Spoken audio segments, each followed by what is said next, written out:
Well, hello there, and again, welcome to another edition of the Armor of God here on the web. Good to have all of you with us. You know, there are people today that don't believe the United States is mentioned in the Bible. We all know there's smaller nations, even in the end times, that are mentioned, like Egypt and Jordan, Turkey, Ethiopia for that matter. They're all mentioned in the Bible in the end times. And you wonder, well, if God is God, why would he not mention the United States of America, of all things? A country that has had such an impact, enormous impact on world affairs, especially in these latter days that we're at. So it brings me to what is certainly a reasonable question to ask. Is the United States identifiable in Bible prophecy? And if it is, how do you recognize it?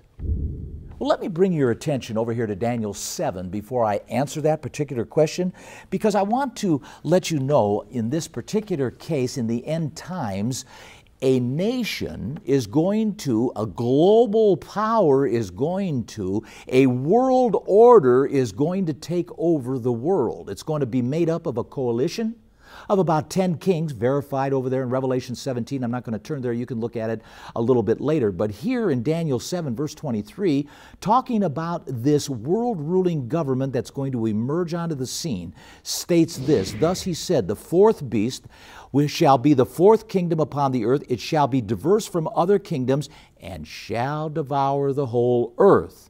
It shall tread it down, break it in pieces. The 10 horns out of this kingdom, which was previously in Scripture mentioned, are 10 kings. The Bible's interpreting itself. And these will arise also. He goes on here, he shall speak in verse 25, Daniel 7, great words against God Most High, and it will wear out the saints. There's going to be persecution. Later on in that same verse, he says it's going to last for about 3.5 years. This world-ruling government is going to wreak havoc on planet Earth. Later on, he's going to become emboldened, invade the Middle East of all things. Notice this over here, same book, Daniel 11, verse 40. And at the time of the end, the king of the north, or the king of the south, shall push at him, that is the king of the north, and shall come against him like a whirlwind with chariots. That is, this king of the north is going to come against this king of the south. And he's going to come with horsemen and ships. He's going to enter into different countries. He's going to overthrow and pass over, that is this king of the north, like a blitzkrieg. Verse 41, he shall also enter into the glorious land.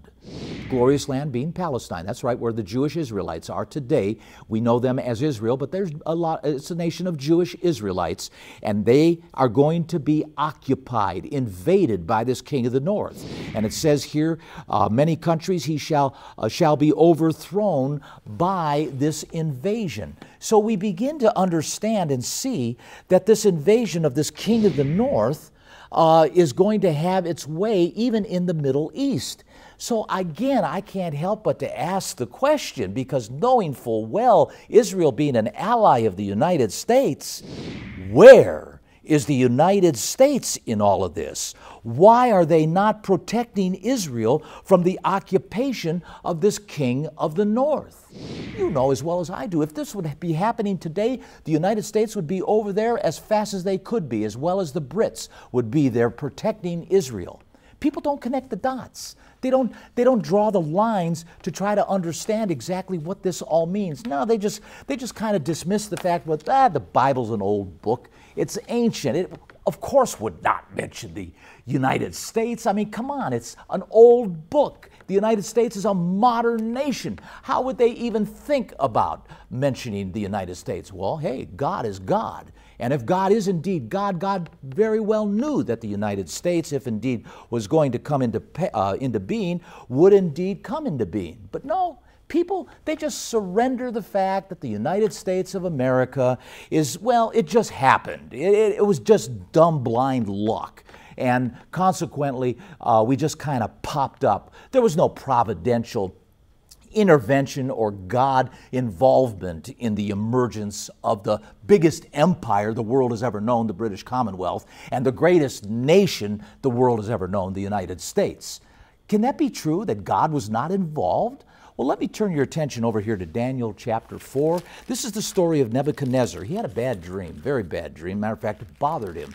And consequently, he himself couldn't figure out what it meant. He called all of his magicians and wise men and so forth. They couldn't interpret the dream. But finally, he calls Daniel. Daniel comes over into the audience of Nebuchadnezzar, and Nebuchadnezzar gets Daniel to interpret the dream. I won't go into a lot of detail about the dream. You can read it there in Daniel chapter 4.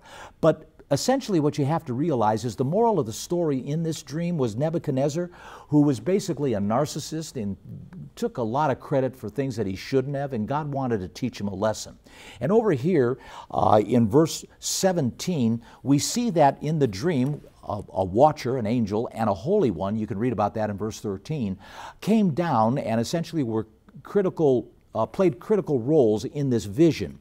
And in verse 17, the reason for this, Daniel mentions, is this: the matter is by decree of the watchers and demand by the word of the holy ones. So this was a decree, this was a decision made by God to the intent that the living may know that the Most High rules in the kingdom of men and gives it to whomsoever he will, and sets up over it the basest of men. Further down in the same chapter, verse 25, as Daniel continues to interpret the dream, he concludes here in verse 25 that they shall drive you, meaning Nebuchadnezzar, and your dwelling line shall be with the beasts of the field, and they shall make you to eat grass as oxen, and they shall wet you with dew of the heaven. 7 times shall pass over you. 7 years Nebuchadnezzar was going to live the life of a beast. Why? Well, Daniel reiterates, till you know that the Most High rules in the kingdom of men and gives it to whomsoever he wants. So, my friends, to think that the United States of America would not be mentioned in the Bible is a bit, well, just obtuse. I mean, you've got to be somewhat sensitive to the fact that if God, and we're shown here in Daniel, does involve himself in world affairs and taught Nebuchadnezzar that lesson, then we should pay respect to the fact of the possibility that the United States of America and the British Empire were indeed intended by God to be the purveyors of the power of balance, that the roles that they've played in these last 300 to 400 to 500 years. I mean, what would World War I and World War II be without the United States, the Brits, and the Allies? We would have been overrun by tyranny. The Nazis would have had their way. We would be speaking German on the East Coast and Japanese over on the West Coast. You know it as well as I do. So let me shift here and ask this question to illustrate a possibility I want you to consider. And the questions are this: was the United States established on Christian values? Yes or no?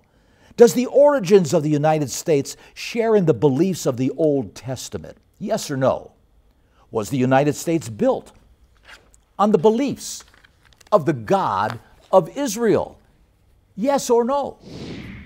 Well, I think if you've answered yes to all 3 of those questions, then it's a good possibility that, plausibly speaking, we can assume the fact, or at least think about it being a reasonable and logical conclusion to draw, that the United States could easily be playing the role of a parallel Israel, of course on a different timeline, but nevertheless in a role attached to the very God of Israel.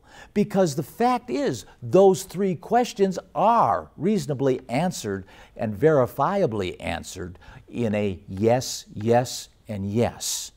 So, with that as a consideration, over here in Deuteronomy, and I want to go there in a moment because I want to answer this question, and that is, if indeed we are a parallel Israel, then is it plausible that we are going to be treated as God conducted his activity with ancient Israel? And if we are, how did God exactly handle ancient Israel? Well, as I mentioned, over here in Deuteronomy chapter 4, I want to bring your attention to how God did indeed handle the ancient Israelites in their situation. Over here in chapter 4 and in verse 4, we read this: "But you that did cleave unto the Lord your God are alive, every one of you this day. Behold, I've taught you statutes and judgments," that is in this book right here. God taught them statutes and judgments, "even as the Lord my God commanded me, that you should do so in the land when you go and possess it." And he goes on here and talks about how people would recognize in the sight of the nations which shall hear all these statutes and say, "Surely this great nation is a wise and understanding people." He goes on and says, "For what nation is there so great, who has God so near unto them as the Lord our God is in all these things that we call upon him for? And what nation is there so great, that has statutes and judgments so righteous as all this law which I see before you this day?" And he shows here that nations would recognize the greatness and the peace and the prosperity and the affluence that ancient Israel would enjoy. But he cautions, because it's predicated on the stipulation that if you would obey me and do the things I ask you, then you would enjoy these blessings, because that's what these statutes and judgments will generate and bring along to you and for you.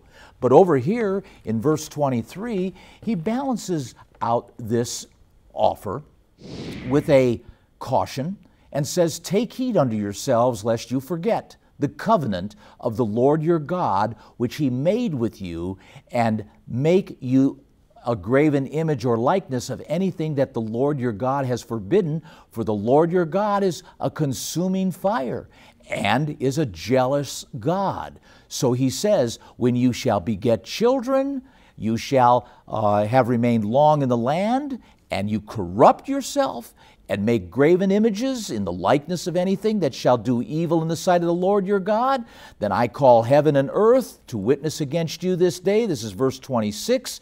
"You shall soon utterly perish from off the land." He says in verse 27, "And the Lord shall scatter you among the nations, and you shall be left few in number among the heathen, where the Lord shall lead you." And we know, if you know anything about the history of Israel, was taken out. Later on, about 120 or so years later, Judah was taken out by a foreign force called Babylon. So all in all, my friends, we see the pattern that God uses to essentially handle ancient Israel. And it's certainly something that we would prefer, I think all of us would understand, would be preferred to avoid. But in all due respect, God has a long and sordid history with Israel, even remaining till today. Did you notice that? I said remaining until today. That's right. Because Israel is still existing, and I'm not just talking about the Jewish Israelitish nation over there in Palestine. No, what I'm talking about is the United States of America and the United Kingdom. My friends, time has run out on me, and I'd like to illustrate to you a bit more detail on that, and that's what this offer is all about. Go to our website at cgi.org. You can download it there by just going to Media, cut across the top, hit on that. When you see the icon Bible Studies, hit on that, scroll down to the thumbnail where it says this offer, 5 hours. It's a series, a Bible study series titled Evidence, the United States of America America and the British Commonwealth are the birthright recipients. You can see that there on our website. You can see it at cgi.org or download our app. That's right, download our app. It's an easy app to download. It'll help you to navigate through what I'm talking about, and you can download it right from there on any of your mobile devices. Otherwise, if you do want hard copies and CDs of these presentations, you can go ahead and get us at info@cgi.org. But my friends, this is Bill Watson offering you those 5-part series. It'll give you the detail you need to understand in more depth of why today we believe that the United States of America and the United Kingdom, the British Commonwealth, are indeed modern-day Israel. Until next time, we'll see you right here again, the Armor of God on the web. The Church of God International would like to introduce the availability of a new app designed for your convenience.